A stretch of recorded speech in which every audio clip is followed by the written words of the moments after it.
Welcome, Kathy Robinson, the coach in a session. How are you doing today? I'm doing great, Michael. How are you? I'm doing well. Thank you so much for coming on. So today I have you as a certified wellness coach.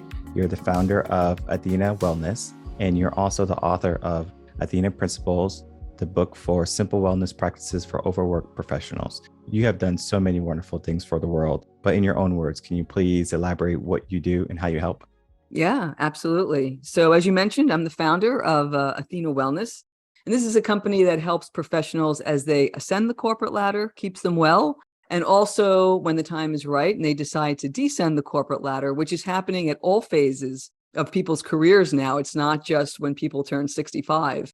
So when that time happens, we help them try to invite what's next for them because the days of sitting on a rocking chair are no longer. And so people do all kinds of cool things when they decide to go. The name Athena actually comes from the Greek goddess Athena because she signified strength and wisdom. And those are the two qualities that we try to help our clients connect with in their own lives. And just a little about me, I'm a former executive. I left at the height of a corporate career to follow my passion, which is wellness. And as you mentioned, authored a book, got a podcast, and it's just so much fun being able to help clients through media and through courses and through coaching. When we think of wellness, we think about not just about eating right, nutrition. We also start to look at the wellness of the mind, the quality of it. And sometimes we get into careers that we stay in because that's what we were allotted, the circumstances. So we might have picked a profession when we were getting out of high school, going into college, and we might have not have been in love with it, but we didn't know that we didn't love this career until we finally got into it. But now at that time, we might have had a kid. We could have family issues. So people have to stay in careers that they're not necessarily in love with. Do you think that plays a role in people wanting to retire earlier today than they did in the past? I think they have permission now to retire earlier than they did in the past. So, it's a wonderful question. When I came out of school, I came from a blue collar family. I was saddled with college debt. And exactly to your point, I had to go to where money was being made. And I went to Wall Street, and it wasn't for a glamorous stock position. I was an auditor. I was an internal auditor, making sure, people were kind of doing the jobs that they were being paid to do. Was it a profession I loved?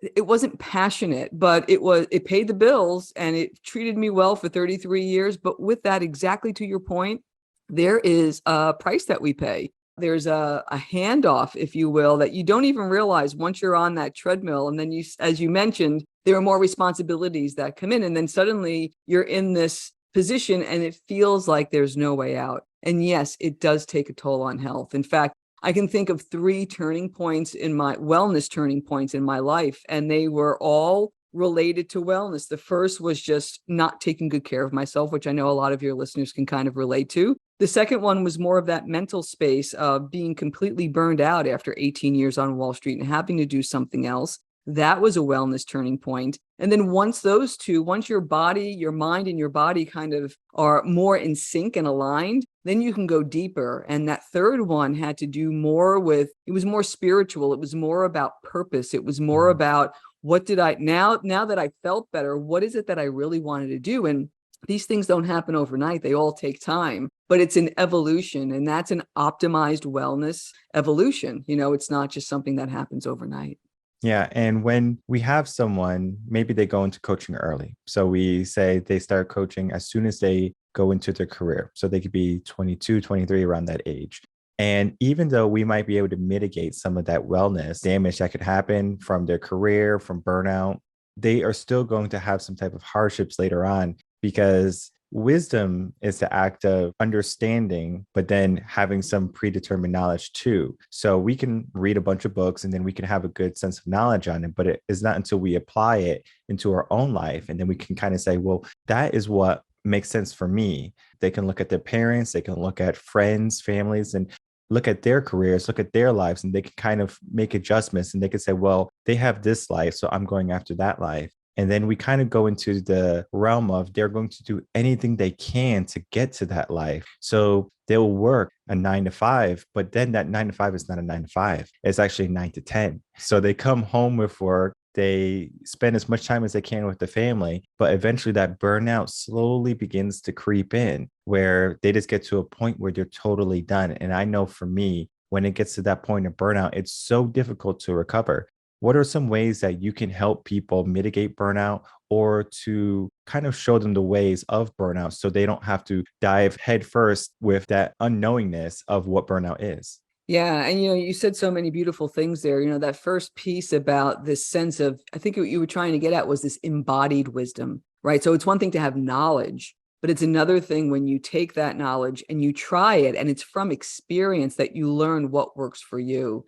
And I think that's one of the things that we don't get taught when we're younger of, there is no one right path for everybody. You're carving that out as you go. You're learning as you go, and that's okay. And I think younger people today kind of have that ability to say, you know what, I don't want to go the path of my parents, where I kind of followed that way of like, you work until you're a certain age and then that's it. So I love the fact that younger people feel that they have more options and there's more possibility.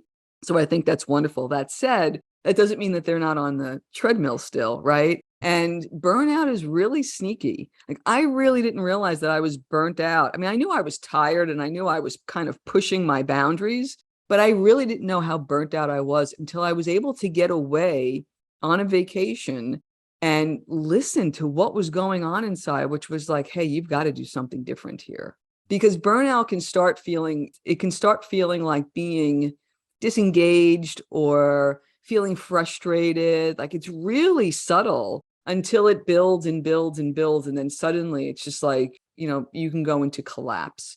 So how do you work with that? I think it starts with, as we said, mind, body, and spirit. If you start with your body, if you're not taking good care of yourself, if you're not getting sleep, if you're not eating decently, I'm not even saying well, because we don't want to put too much pressure on ourselves, but if you're not eating decently, if you're not taking basic care, the other stuff isn't going to matter. So I think the first thing is just doing, what are the small things that you can do without putting too much pressure on yourself to take better care of your physical body. And then there's the mental component of, at my busiest, I can remember taking 5 minutes in the morning as I would set my alarm 5 minutes before I had to get up, and I would put my hand over my heart, set the alarm for 5 minutes and say, for the next 5 minutes, Kathy, there is nothing you need to do. Nobody needs you. You don't need to make a decision. This is just your time. And it sounds so simple, but when you get a taste of what it feels like to just be, you want more of that. And it naturally expands. I think that when you're really in that burnout phase, you think it's more, more, more. And what you start to realize is that when you actually do less, like just being in place for a short period of time, that does more for you than any of the pushing will do. So I think it's starting to experiment with some of those things. And if you can't do it in the morning, you can step outside at night and take a look up at the sky, or, something just for those few minutes by yourself, and allow that to naturally expand. When you give yourself that access, it gives you the ability to listen to really what's going on for you. Because while burnout symptoms are the same, the root causes can be there. It's dependent on you and your life. So for some, it could be too much family, elder care and child care, and this combination of things. And for others, it could just be their job. For others, it could be relationship. So that quiet time gets you to listen a little bit of what's really going on and what could be one small step I can take to help alleviate this. I love everything you just said because it's so true. Many people, they just get caught up and they think they need more, they think they need less, but in reality, they need to pay attention to themselves. And one of the things that I do in my coaching, I'm sure similar to yours, is to be more present and be more mindful. I've learned this process in college where I started to pay attention, not so of when I graduate, this is what's going to happen. Well, I'm in college, let me enjoy that. And it's not so much enjoying partying, going out, things like that, but enjoy reading this book, writing this thesis paper. Though it might not be the most elaborate thing, it was difficult. I'm not going to lie. It's challenging for me in college. I mean, I had to work a full-time and a part-time job just to push myself through college because my family didn't have any money for me to go to college. So it was a different experience for me where I funded my way through college. So I knew when I was going through it how important it was to me when somebody might be given college where mom and dad paying for college for me, and it might not be that important. So if they don't get an A, or if they don't get a good grade, or heck, if they don't even graduate, it doesn't necessarily matter because they don't have any skin in the game. And what I notice is that when people don't have something on the line, they don't necessarily worry about failure. They don't worry about pushing themselves. They just allow circumstances to come into their life. And Mm. what that typically does is that creates a life that they necessarily might not enjoy having. Mhm. So they get into a relationship that they might not love. They get into a career that they hate. They are not happy financially, or they are spending incorrectly. And all of these different things stem from they don't have a certain value that they set for themselves. If we really take some time in our day, in our life, whenever, to stop, Yeah. breathe, and just pay attention to what you have, you will start to notice that there's a lot of things happening in your life. And so many times people take things for granted. And it's not until typically until a trauma, tragically, people don't come to me. People don't come to me saying, "Hey, Michael, I'm 100%, I'm 90%, and I feel really good, but I think I could be a little bit better, Mike. So I want you to help me out, find where, my blind spots and help me out." They come to me broken.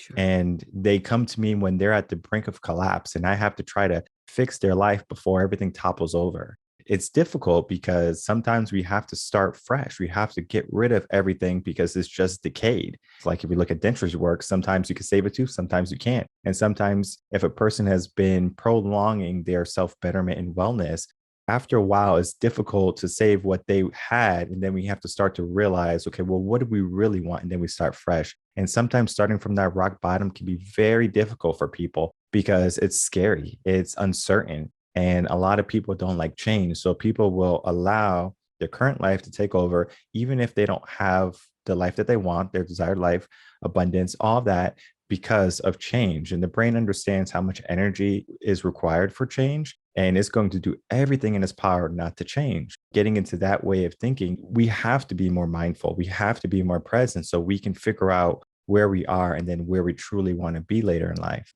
Yeah.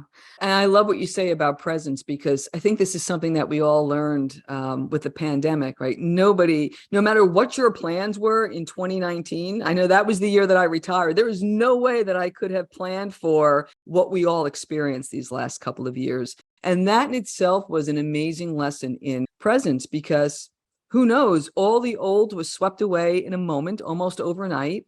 And we had to be present because there was nothing on the future horizon anymore. So I see that as something that was just a wonderful practice, because it's not that life changed. Life is the same. Our illusion that we had some control over the future, that's what disintegrated. We never really did, right? That in itself is an amazing skill set, because when you really are present and you know what's important to you, you find that you can respond with so much more ease in the moment, because you're not worried about what's on the horizon. And that doesn't mean you don't take responsibility for your life, but there's just, it's more of an unfolding than making something happen.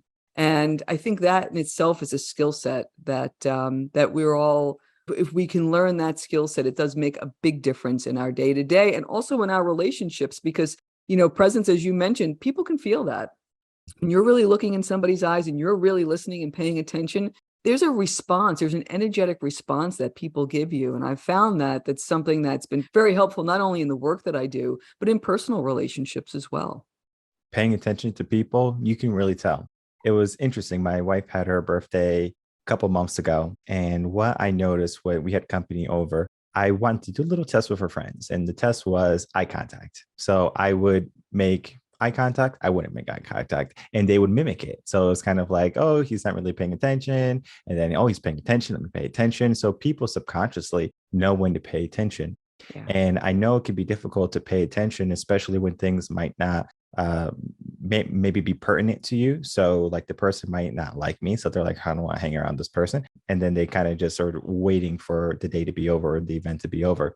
But, all the people who came over were, close friends. So it was a good conversation. But just doing that little test with a close friend, giving them the eye contact, not giving them the eye contact, I saw how they moved and how they mimicked. And typically, we mimic and mirror people. So like our energies right now, they're actually pretty much in sync, where it's not like, oh, I'm super up here and then you're like super down here, real chill. So it's Right. kind of like finding that balance. And then one of the things I wanted to ask you is that we get into the conversation of balance. And I know you said it earlier, where we talk about how like you can have burnout for relationships or burnout for work, and then kind of creating that balance. And that balance is always going to be unique because for me, I enjoy working. Hmm. And yes, I have a family, but I would work before I spent more family time. But I always do spend family time when I have to. It's kind of like I know when I push the realm of me working too much and saying, okay, I need to go spend family time. And it's not that I'm tired or burned out of work. It's just that, oh, I understand that my family is yearning for my attention. And Hmm. it could be in those subtle ways, similar to how when I had the company for the birthday party, the subtle ways of eye contact, paying attention. And we have to learn that it's a skill.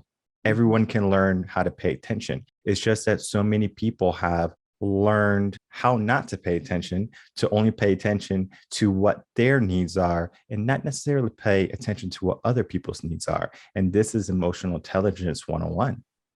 And you said something really important there, that this balance is unique. I would also say that it's fluid. Mm. What was balanced for me 20 years ago is not balanced for me today. So that changes over time. And that goes back to that still point in knowing what you need. And it's not perfect. People think, well, I'm going to figure out balance and that's going to be the way it's going to be. It's like, it's not a simple equation. It's what you need in that moment. There's a practice called mindful self-compassion. And one of the questions that you ask yourself is, what do I need in this moment? So it's this idea, this self-reliance of, while I'm in relationship with all of the people in my life, I can always give myself what I need to be able to support and nourish myself in a way that others can as well. But what is it? Because if you can answer that question for yourself, then when somebody comes to you, such as your wife saying, hey, what do you need? You can actually give a good response of what that might be. And that adds to the balance. So there's this balance between what our needs are, what our desires are, and then to your point, this work, life, family, trying to make all of that work, as well as good self-care, knowing what those are, more importantly, putting up or communicating boundaries becomes really important as well. Communication really is the key to all of wellness, right? Of Mhm. not only knowing what you need for yourself, but also being able to say and articulate what that is and why it's important. Because if I think when our loved ones understand, I am filling up my tank so I can be my best for you, that's a great conversation to have, rather than I need to go to the gym and you won't let me kind of a conversation that we can get into in frustration, versus the, hey, when I have this time and I can take this time, this solo time, even if it's 15 minutes for myself, this is the impact that it has for you and me. And it's really healthy. What do you think about that? That opens up the conversation to being able to keep that balance. And there's something similar in the regards to an emotional bank account where we have an emotional bank account. And for example, if I ask my wife for something and it might push her past her, I guess, comfort zone. So let's say she has to go to work, she has to take care of the kid. And I say, hey, can you pick up my dry cleaning? That's another thing that she has to do. And though it's a simple task to pick up dry cleaning, it could be something that's pushing her over her comfort zone where she's late for work now, late to pick up the kid, and now she's overburdened. But every time I ask her for something, it's kind of like I'm making a withdrawal from that emotional bank account. And if I give her something, so for example, let's say she's home, she has a day off, and the kid's, in her care, I can say, what, give me the kid, I'll take over. You can go rest, you can go get your nails done, go to spa, whatever you want. Then it's like I'm taking on some of her role, and then now she's able to go fill herself up. So I'm adding to that emotional bank account. And so many times people are so quick to make withdrawals, but they're not there to really put in the deposits. Yeah. And I find that when we can be present, when we can learn balance in our own life and understanding being fluid. I love that saying, being fluid, because where you are at 20 is going to be different where you're at 30, 40, all the way up. And it can change at a snap of a finger. I think one of my quickest mindset shifts was about like 2 years, where it's like I was doing this and I'm like, okay, this is what I believe, this is what I'm going for, and this is what makes me feel good. And then 2 years later, doing something totally different, where 2 years before that, I would have never thought I was doing that. understanding where I was, looking at myself, self reflection. And I do a lot of meditation, did a lot of yoga for many years, where I was always looking on the inside of myself. And people sometimes they fail to look at the relationships, to look at themselves, and then they get into this place called being stuck. So they Yes. so they say, I'm stuck, Michael. And it's always interesting because I ask why they're stuck, and they're like, I don't know. And so it's like, okay, well, let's unravel the onion of all your years of doubt, of not caring for yourself, lack of wellness. All of those different things are having a compound effect right now. So now you're at a dead end where you might have been going the right way, but everything kind of pushed you off to a corner. And now you feel obligated to so many things that don't serve you. And sometimes we have to shed some of the responsibilities that we have. It's kind of like you can't take everyone along with you for the journey. And sometimes we feel obligated, especially as modern society where we seek peer acceptance, where we will take on an extra burden as long as we will feel accepted. And the other person is going to say, well, like I'll do whatever it takes. But at that same time, we have to understand that what they're giving us, we need to reciprocate it at some point. If we don't, then we're just going to keep on, again, taking. And then we're going to get to a point where there's nothing else to take. And then we're left alone. So now we're stuck, we're alone, and we're living in this world where we create it, but we want to get out. And I think wellness is an important conversation in that aspect when you get to that stuck point. Yeah, and you said two things. The first thing was this idea of fluidity. And the reason why that's important is that if something like balance is static, that means we're not growing. So a lot of what you're talking about and what we're seeing is the growth. As we grow, our needs, our balance, our emotional bank account, everything changes, right? So we're always kind of in this state, and it's just growth. That's healthy, right? It's a healthy thing. But I love the idea you mentioned, like this emotional bank account, and we can do the same thing for ourselves for a wellness bank account. Where am I taking out deposits? I'll tell you, when I was in my 20s and 30s, there were more withdrawals than deposits. I mean, it was work hard, play hard, and not very proud of a lot of that behavior. It was fun for the time, but what that does to your physical well-being is not healthy to sustain over time, and so adjustments are made, right? But now it's, what is it? I have an exercise in the book where I ask readers to put a line down the middle and kind of number it, both sides of these columns. And one is what adds to my energy, so what gives me energy, and what detracts from it. And just that simple list, a very easy exercise for this wellness bank account, if you will, is what's one thing that lights me up that I can do this week, and what's one thing that drains my energy that I can minimize. That simple equation and working with that gets us to balance over time, because we're taking away the things, or we're minimizing or finding solutions for the things that are really draining us. Sometimes it's people, sometimes it's boundaries, sometimes it's work, but we start to be able to at least name it and then start to work with it. And then on the flip side, it's like, well, what are some of those things that really light me up and make me feel good? If I can have a little step, people think you got to change your life and quit your job and go, buy a van and go travel. It's like, you can do these things while raising a child, while being married, while having any kind of job that you have. But these little steps go a long way of you getting to know you more, being able to communicate those needs, and being able to take good care in bringing yourself and keeping yourself sustained in balance over the long term, but being flexible enough to move with it as you grow. And it kind of goes into the idea of love, where it's like, do you love yourself? And I remember, I will never forget this, when I was in a yoga class one day. I think I was doing vinyasa. The vinyasa teacher asked us to think of, I think, 5 people that we love. So I was like, okay, my mom, my grandmas. And then I named 5 people. And after, about a minute, she asked, are you on that list? And Mm-hmm. I was like, I'm not on that list. And I do that with my clients actually too. I ask, I was like, well, write down a list of people you love. And it depends on what we're coaching for. But if they are coaching for betterment, growth, things like that, we will look at the love aspect. And so I asked, well, write down 10 people that you love. and I see if they write themselves down. Mm-hmm. So if they do write themselves down, then we are on the right track, right? So they understand that they have to fill up their cup in order to be able to give in that regard.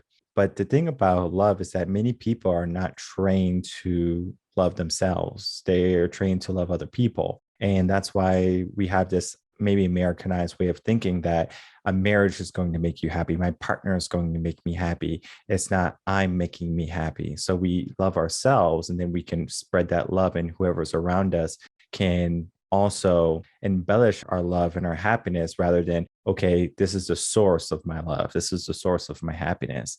And I remember I was in the dog park, short of a side story, but I was in the dog park with my dog. And this is in Connecticut at the time. And it was a wonderful day. It was a summer day, probably in July. And there was a owner of a dog who he was training his dog to be a service dog. And the dog was a golden lab that was good to help blind people. So him and I will always get together. We'll always let our dogs play. When I found out that he was having this dog and he was only going to have it for about 2 years or 3 years before he had to give it up if the dog passed the test, I asked him, I said, aren't you going to be like sad and like you're not going to want to give the dog up? And he was like, yeah, in the beginning, because this was his second or third dog that he did that with. And he said in the beginning it was difficult, but me doing this, it taught me how to love more quickly. And I thought about that. I was like, wow, that's powerful, because Mm-hmm. he knows he only has 2 years with this dog, or 3 years at most. And if the dog doesn't pass, then he has the opportunity to adopt the dog. He's on his third dog and his first two passed. So, and the dog that he had there, I'm sure passed too, was a wonderful dog. And so we learned the idea of, well, we don't have the time. We can't say, well, we're going to do it in 5 years, in 10 years. We have to love today. Before you know it, time's going to be out. And then that's kind of like where regrets come in. And that's where, we really start to look at our life saying, like, am I really following my purpose? And it's kind of, to what you said before, it's like people do something and it might not be in line with their purpose, passion, or their gift. And then that's where they feel lost. And that's where they feel like they want to make a change. It's just that they don't know what direction they need to go. And so when you begin to love yourself, you can really look at, okay, what do I need? Where do I Mm-hmm. need to be? And then that's the starting point for your growth and for your whole entire life. Mm-hmm. Yeah, that's a beautiful story with the dog, Michael. Thank you for sharing that. Two things came to mind.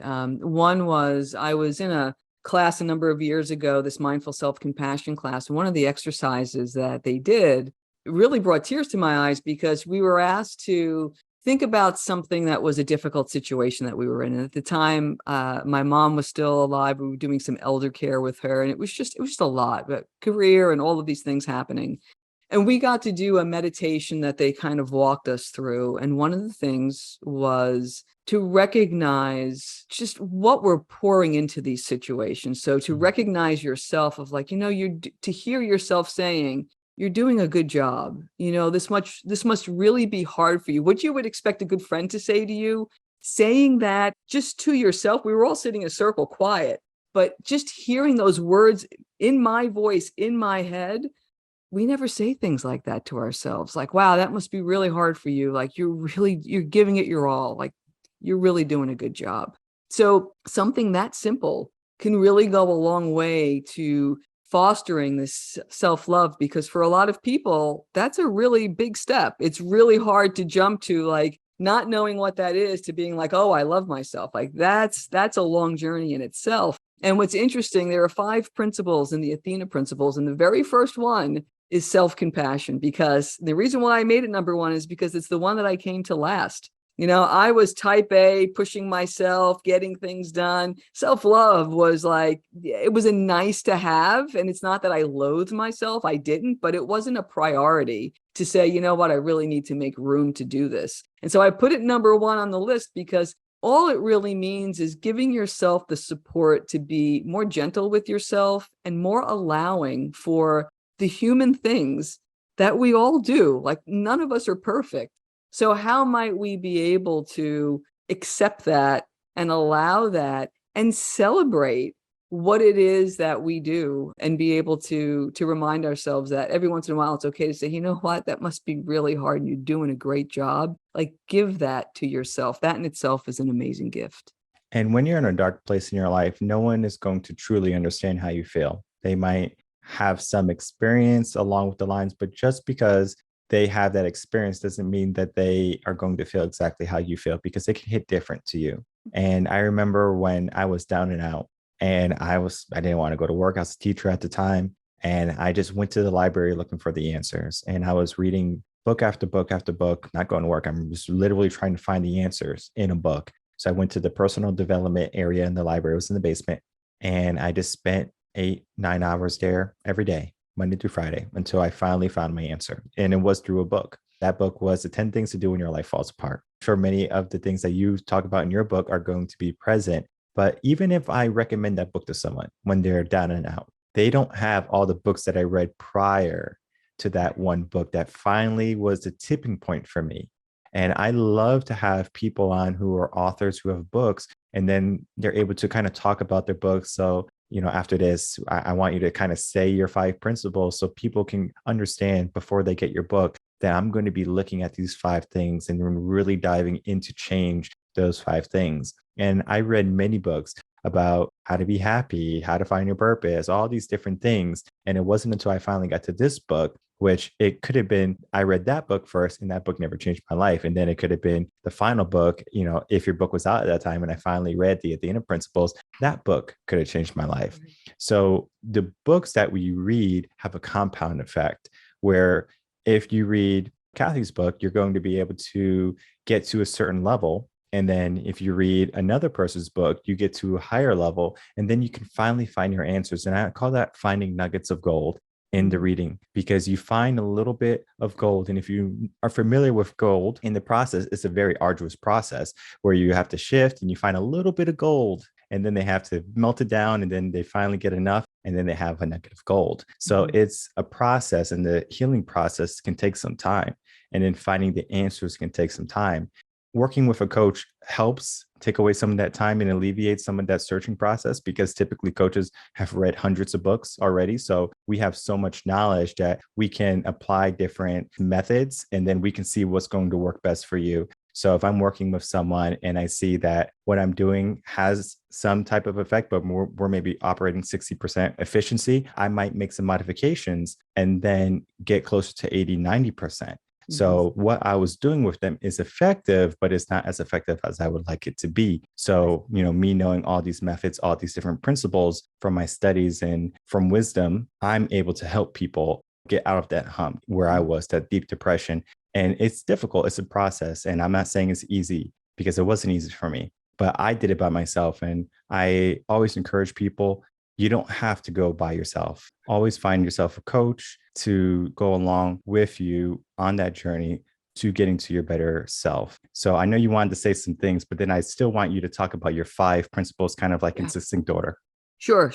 Just so much to reflect with what you said. I love this image of the gold mining, right? Because somebody can go up to Alaska with a pan, but when you have a coach to say, hey, there's a vein of gold here, maybe start here, you're still doing the sifting, you're still doing the work, but you're doing with some capable guidance to help make that as efficient as possible. So I think that was just a wonderful analogy. But also too, with the books, as you said, sometimes it's the perspective that you're bringing to any book or any music or anything that's bringing insight, right? It's not just books. It could be whatever is coming your way. It could be a walk in nature. And it's just what is resonating with you at the time. Because, a book you read 10 years ago may not have any resonance with you now because you've absorbed it and it's part of you now. So I just thought that was very wise insight there. So very quickly, the 5 principles for the Athena principles. The first one, as I mentioned, is self-compassion. And the way I think about that is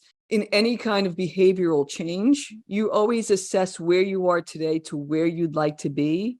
When you can navigate that terrain between here and there, and you can do it gently and kindly. To me, that's doing so with self-compassion. So that's the general idea for self-compassion. The second principle is intention. So when we embark on any change, it's not just an act of will. It's trying to connect with the emotional why. Why is it that you want to do this change? What's behind it? That's what gets you out of bed at 5 o'clock to go to CrossFit. Like for me in the morning, it's not because I want to do that workout. because I know how I'll feel on the back end of that, and I know how I'll feel the rest of the day. So if we can connect to the why, that's really the motivation. The third principle is consistency. For me, this is the secret sauce, because you can do really small things each day, but if you do it consistently over time, you are going to accomplish more than you ever could if you take it in big chunks and you're inconsistent. So consistency to me is demonstrating the commitment that you've made to yourself to try to better wherever it is that you are in life. The fourth one is growth mindset. And I have a little equation in the book where I define that as positive attitude plus constructive behavior gets you to growth mindset. And this is the place where, as challenges come, and they will always come, you can start to see them as opportunities because you've been there before. You've seen it. You know you can work with it. You know you can overcome it. And you know that these challenges are here to make you stronger and to make you wiser. And then the fifth one is accountability. That's basically just checking in with yourself once a week. What I've added to that is celebrating the wins for the things that went well during the week, as well as mindfully adjusting. If something doesn't happen, not beating ourselves up, but looking into why that was the case and making adjustments with self-compassion, which brings us then back to the first one, which is self-compassion. And what's interesting about these principles is that I wrote the book because I'm feeling fitter in my 50s than I did ever in my life. And I wanted to be able to codify some of these things that have worked for me through stories. But I found that when I created my business a couple of years ago, these principles work for business as well. So it's not only wellness, but it's the same kind of mindset when you're, whatever it is that you're trying to start. It's just a nice reminder as you're going through your process that there is a structure, that there is some payoff for the hard work that you put in. I heard recently, I think it was in a podcast, someone said, the gym is the fairest place you'll ever be because you only get out what you put in. Mm-hmm. And that's a lot of what these principles are. If you put it in, if you put the work in, you will definitely get the payback. And it's this beautiful cycle. I love everything you said. The Athenian Principles is most likely going to be a book I add to my wish list because I'm always looking for mindset. I'm always looking for growth. Whenever someone recommends me a book, I always write it down. And I'm probably like at 200, 300 books right now. So it's kind of like making that time to read those books is something that I want more in my life. It's just that at this point with family and everything, I'm lucky if I get a book a month. It's going to take me how many years to finish my 200 book list? But I still ask people, tell me your books. Tell me your favorite book, the book that changed your life. It might be a book I already read. And I said, yes, that's a wonderful book. And we can have a conversation on it. And then we can really dive deep in why that book changed your life. And then we can figure out what step were they lacking, right? Because we have 5 steps and they might realize step 1, they're lacking, self-compassion. And that could have been the jumpstart for changing their whole entire life. And I think when we look at wellness, is so much more than just a simple book, than a simple mindset. It's a lifestyle where we really have to look at where we are, where we want to be. And you don't have to struggle through life. If you're having a hard time, if you're not in the place you want to be, if you want to make some adjustments, there are going to be answers. And I think one of the best ways to start, you can listen to podcasts, you can read books. The Athena Principles is going to be a wonderful book. And then, of course, find coaches, mentors, guides that are going to help you along the way, because the journey to self-betterment, personal development doesn't have to be done alone. And I know sometimes we think we can do it alone. And I'm not saying you can't. It just takes a little bit longer because there's going to be quite a bit of trial and error. And for me, I had a lot of trial and error. There's many things that I did. I wasted, I think, 1.5 years, 2 years total of my whole personal development journey. But if I had a mentor who told me saying, hey, you need to do this. And I did have that mentor that told me that I needed to do this. I'm doing everything opposite of what I should be doing, even though subconsciously I kind of knew what I was supposed to be doing. I was still doing the wrong thing, because what society kind of pushes our mind to, it makes it difficult for us to really find our truth and to find our answer, because there's just so much data. There's just so much noise happening in our current world and our current society where, I mean, if you pick up our smartphone, we probably have 50 new notifications that we have to take care of. So we're so entwined with everything, and it's difficult to really pay attention to what we should be doing because we are already busy doing all these things that we shouldn't be doing. Yeah. And I would just offer to you, Michael, that the 1.5 years that feels like wasted time, you would never be doing what you're doing today if it wasn't for that, for those 1.5 years, because you created a whole coaching approach out of that frustration. So it sounds like it was time well spent, even though it was some frustrating times, because you're able to help others as a result. Of course. And for me, don't regret things in life. It's just that when I look back, I could say, oh, I could have been more efficient there. So it's kind of like a wake up call for my future self, where it's kind of like the moment I get stuck again, don't do what I did, do what worked for me the best. And that was getting a coach. And I mean, to this day, I have coaches where I have a business coach, I have a mindset coach. Those coaches help me see my blind spots because we all have them. And it's difficult to admit that we have them, especially if you're a coach, to say that we have blind spots. And when another coach can kind of come in and they can make it very aware to us saying, hey, I think that you're avoiding this, so you should be doing this. And we can really look deep into ourselves and we can find the truth. And I think so many people are afraid of the truth. So they just kind of tiptoe around it, and maybe they stumble upon it by necessity, or a trauma finally pushes them over into it and you're like, well, now I have to swim. So it's kind of like the deep end of the pool where they get thrown in, they're finally having to handle the situation. But if I can, from you, Kathy, tell people where they can find you, and then some last words before we end the podcast. Sure. Yep. I'm easily found, athenawellness.com. Folks want to go, listeners want to go to the website. There's actually a free download of the Athena principles, of an action plan you can create. And so that's right on the front page. They can find me there.